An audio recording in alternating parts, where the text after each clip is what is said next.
Quand papa a déclaré les symptômes, c'était soit on se laissait tous sombrer avec lui, soit on trouvait une façon de réagir. C'était ça ou la mort.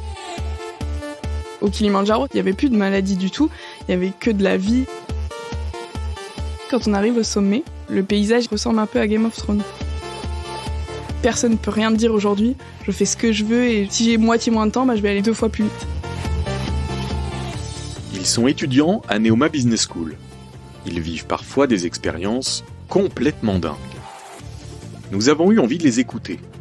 À notre micro, ils racontent cette parenthèse qui les a transformés. Cet apprentissage express entre passion, force et détermination. Bienvenue dans la série Red Dingue, épisode 5, la danse du Kilimandjaro.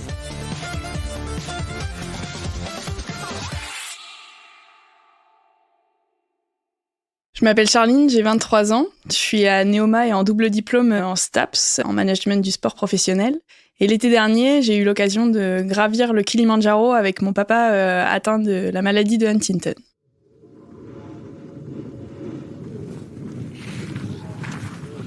L'expérience du Kilimandjaro, elle était dingue parce qu'avec mon petit frère, on a porté notre papa atteint de la maladie de Huntington en haut du Kilimandjaro, le plus haut sommet d'Afrique. Et elle était folle parce qu'il est atteint de cette maladie et on a beaucoup de symptômes. Et ça lui a redonné une force de vivre qu'il avait perdue depuis quelques années. Et on a réussi à redonner un sens à sa vie. Tout un écosystème est né autour de lui. Et plus seulement autour de sa maladie, mais autour de lui, simplement lui en tant qu'homme. Mais ça a été le travail de plusieurs mois et des heures, des centaines d'heures. Le sommet, c'est réaliser tout ce qu'on a accompli en une image. Sans son. À l'origine, c'était un peu le chaos familial, le tabou familial dans lequel moi je voulais pas du tout m'enfermer. Quand papa a déclaré les symptômes, c'était soit on se laissait tous sombrer avec lui, soit on trouvait une façon de réagir. C'était ça ou la mort. Mon moyen de lutte, ça a été de crier haut et fort. Il y a Huntington dans ma famille, je veux pas rester toute seule. Donc j'ai trouvé le moyen de le faire par le sport. Je suis partie monter le Mont Blanc en 2018 avec un très très bon copain de papa et un guide. Et au final, ça a pris une tournure que j'avais pas du tout anticipée. J'avais mis en place une cagnotte, mais sans ambition. Et au final, en un week-end, elle avait atteint 1 000 €. Et à la fin du défi, 5 000 €. Mais sans communication, sans rien faire. Et en parallèle de ça, je m'étais fait contacter par des médias, la télévision, la radio. Tout tombait du ciel. La maladie de Huntington, c'est une dégénérescence neurologique, au même titre que Parkinson, par exemple. C'est une maladie héréditaire, avec un risque de transmettre le gène de 1 sur 2. C'est une maladie rare. En France, il y a à peu près 6 ou 7 000 malades. Et c'est une maladie incurable. Pour l'instant, il n'y a aucun traitement qui permet de la soigner. Il n'y a que des traitements palliatifs. Pour le bégaiement, il va voir une orthophoniste. Pour la dépression, il prend des antidépresseurs.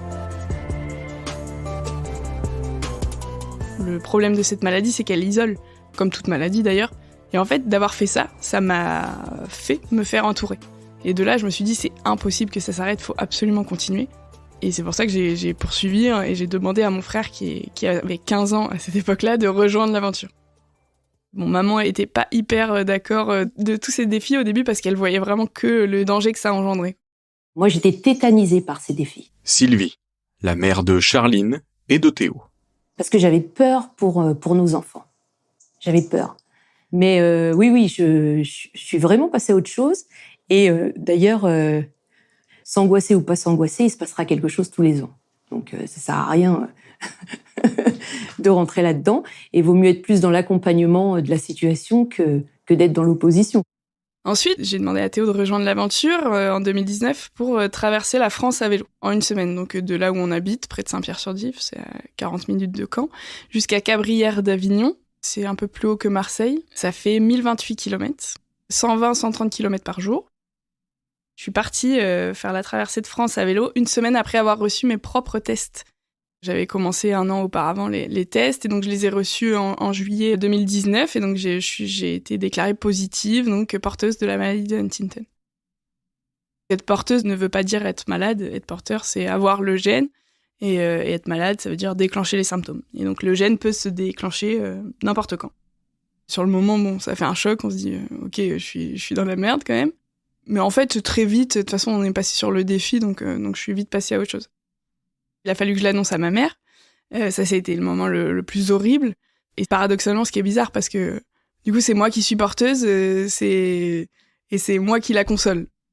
Faut savoir quand même que j'avais reçu la veille de ce résultat-là mes résultats pour Neoma. J'étais admise, heureusement, parce que ça aurait été une semaine vraiment mauvaise sinon. Pour le coup, apprendre ces résultats, ça a été vraiment un énorme électrochoc. Enfin, ça a façonné mon identité et qui je suis aujourd'hui. Ça a été de me dire, de toute façon, mais personne ne peut rien me dire aujourd'hui. Je fais ce que je veux et si j'ai moitié moins de temps, je vais aller 2 fois plus vite.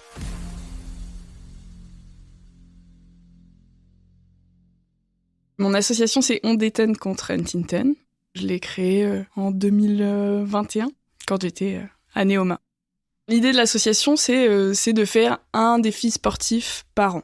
On fait des interventions dans des écoles ou pour des entreprises, pour des séminaires, pour parler de la maladie. Et en parallèle de ça, on récolte des fonds également pour la recherche.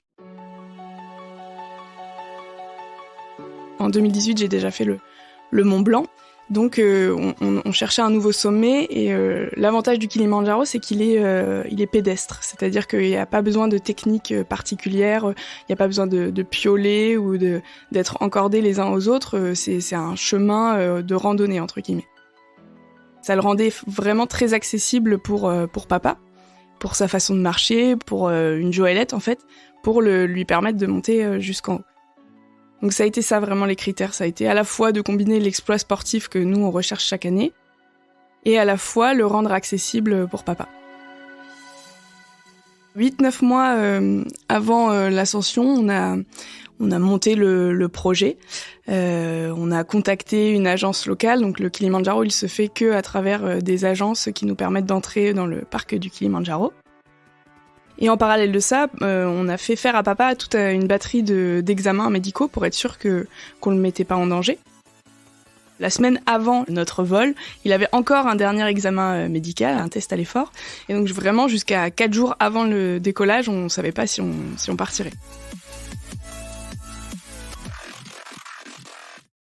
On s'est entraîné à peu près 6 mois à l'avance, on avait un programme d'entraînement. Pour faire une ascension, c'est beaucoup de course à pied. Puis des entraînements de randonnée pendant plusieurs heures. Et moi, à ce moment-là, j'étais en Amérique latine, dans le cadre de mon échange. J'étais au Pérou et donc j'ai fait énormément de trek et ma préparation était principalement autour de randonnée. On va parler maintenant à propos du Kilimandjaro, la collinette. Franck, le guide de l'expédition. Le Kilimandjaro, c'est à 100% en Tanzanie. C'est pas au Kenya. Le mot Kilimandjaro, ça vient d'un dialecte qui s'appelle le Chaga. Chaga, c'est les gens qui vivent autour du Kilimandjaro. C'est même eux qui ont dit Kilimanjaro à la base. Ça veut dire la difficile montagne à monter. Et à cette époque-là, les Kilimandjaro étaient toutes blanches, comme les Monts Blancs. Il y avait la neige partout. Mais changement climatique, maintenant, il n'y a pas beaucoup de neige, en fait. Il n'y a qu'au sommet à 5007. Il y a différentes voies pour faire le Kilimandjaro. Il y en a 6 ou 7, si je ne me trompe pas. Et nous, on a fait la voie Rongai. On est parti pendant 6 jours. Du lundi au vendredi, on a monté. Et vendredi au samedi, on a descendu. On passe vraiment par différents types de paysages. On commence dans la forêt. Ça fait un peu jungle, il y a des lianes partout. Et puis très vite, on passe sur du rocailleux.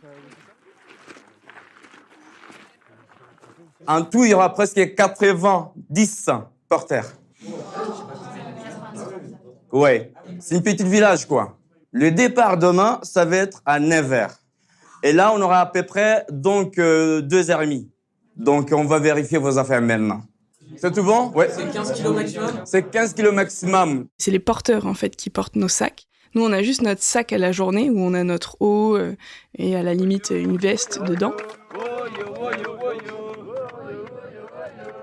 L'ascension du Kilimandjaro est très lente.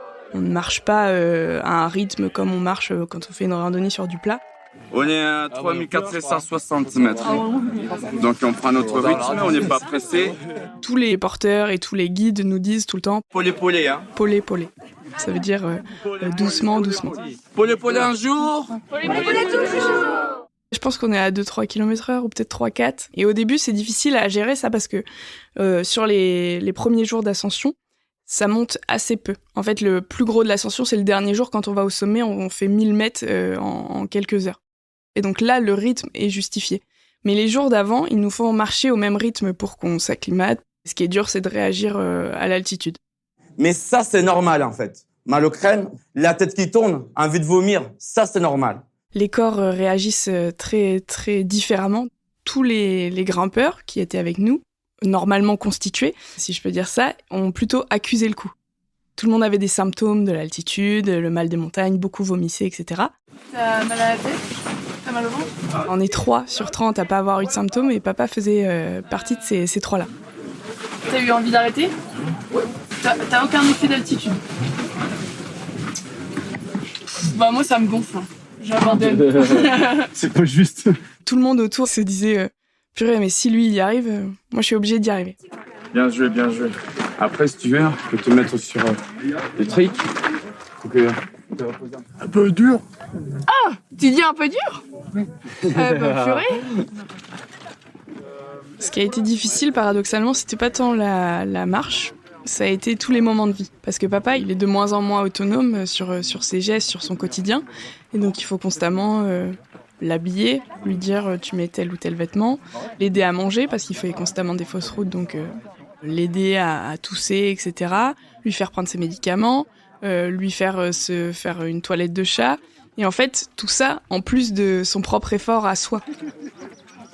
Olivier, super. Ah, ça me fait plaisir. Bah voilà. Tu es au top, franchement. Ah bah Olivier, on t'attend, monsieur. On nous amène encore.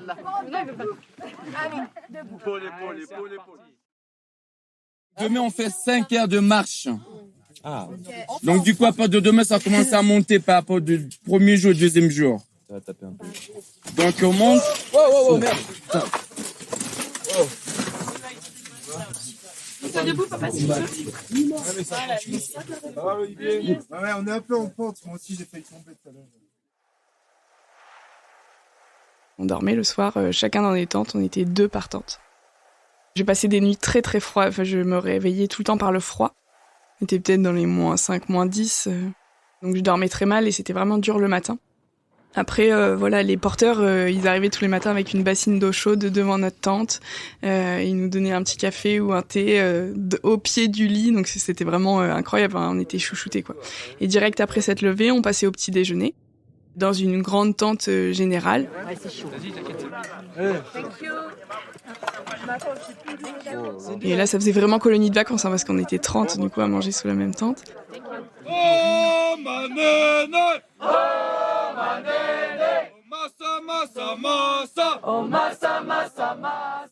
Ça, en plein milieu de la montagne, là où le calme est le plus paisible.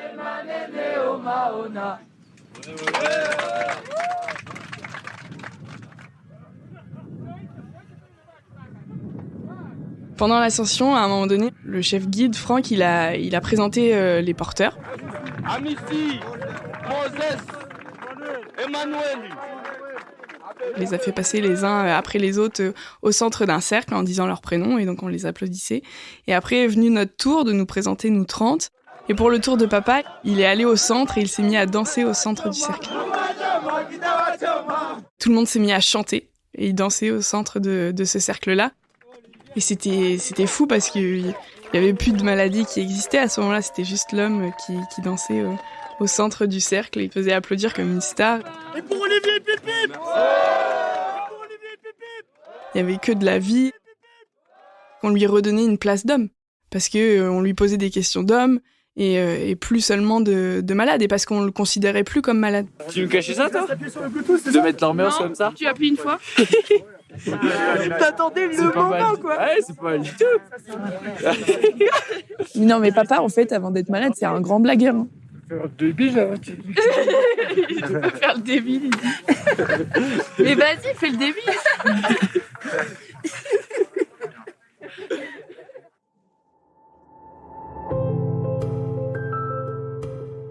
Est-ce que tout le monde va bien? À partir de maintenant, c'est le guide qui va décider. Ok. Ça se négocie pas. Donc, comme je disais, il y a 2 groupes en fait.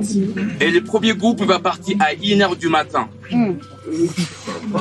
Et le deuxième groupe va partir à 2h du matin.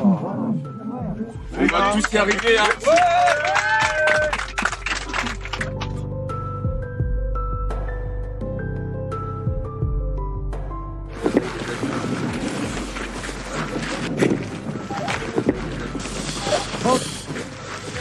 Ouais.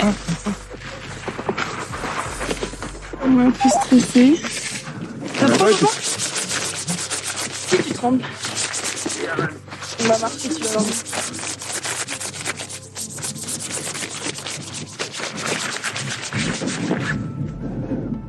Quand on dit one team, on dit one dream.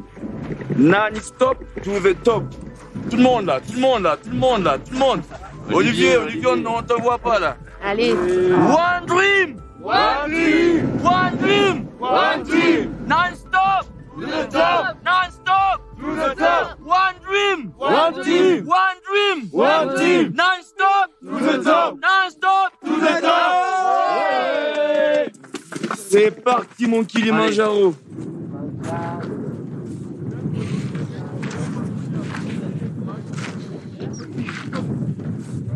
Et arrivé au sommet, on voit le glacier. Donc le glacier a vraiment beaucoup fondu, donc il y a à peine de la neige au sommet. Le paysage ressemble un peu à Game of Thrones. C'est vertigineux et on se sent vraiment au bout du monde. Frankie, non, Frankie, sollte aí toque, Frankie.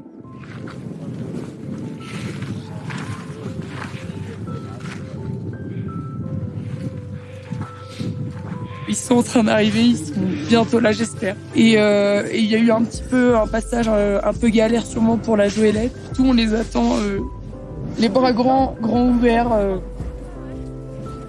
Quand on arrive au sommet, ça paraît... Incroyable. Enfin, ça y est, c'est l'accomplissement. Allez, 50 mètres, papa. C'est bien. J'ai essayé de me remémorer toutes les étapes par lesquelles on était passé. Et c'est fou comme tout est condensé en un seul moment, et c'est en ça que c'est aussi riche en émotions. C'est à la fois repenser à tout ça, à la fois voir tous les autres autour de nous qui sont en larmes, même les porteurs qui viennent voir papa et qui l'embrassent, alors qu'ils se comprennent pas, hein, ils parlent en swahili ou en anglais, papa il comprend pas ni le swahili ni l'anglais. Et tous, ils ont tous compris notre combat alors qu'il n'y avait pas de communication verbale.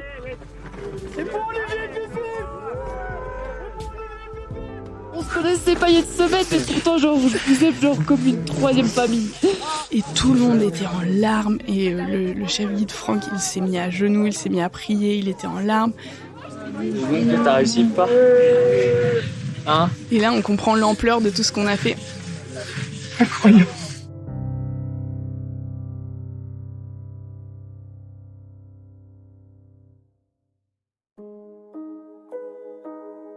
Il y a vraiment une confiance mutuelle qui est née, qui n'était pas vraie il y a quelques années, parce qu'un des symptômes de la maladie, c'est la paranoïa. Et en fait, cette ascension, elle a recréé cette confiance. Mais ouais, mais un câlin de papa et un bisou de papa. Un bisou. Vas-y. Et je sais même pas quand c'était la dernière. Enfin, il a jamais été démonstratif. Jamais été temps. J'ai jamais été dedans. Il faut bien un début à tout. La maladie, elle a vraiment un peu créé un énorme fossé. Et là, le défi sportif a rapproché tout le monde. Ça a apporté un vrai changement dans ma famille. Et ça fait tellement du bien de l'entendre dire ça, c'est juste la reconnaissance de ce qui nous a fait vivre un peu, parce que ça a jamais été facile. Enfin, ça voulait dire quelque part désolé, quoi. Aujourd'hui, les gens ont plus du tout le même regard sur papa. Et ça, je pense que c'est le plus gros des accomplissements. Quand ils se baladent dans notre petit village ou sur le lycée, les gens savent qui il est. Et puis, c'est plus du tout l'handicapé du coin, mais c'est le gars qui a fait le Kilimanjaro. Je suis content comme tout. Ouais, faut voir comme tout.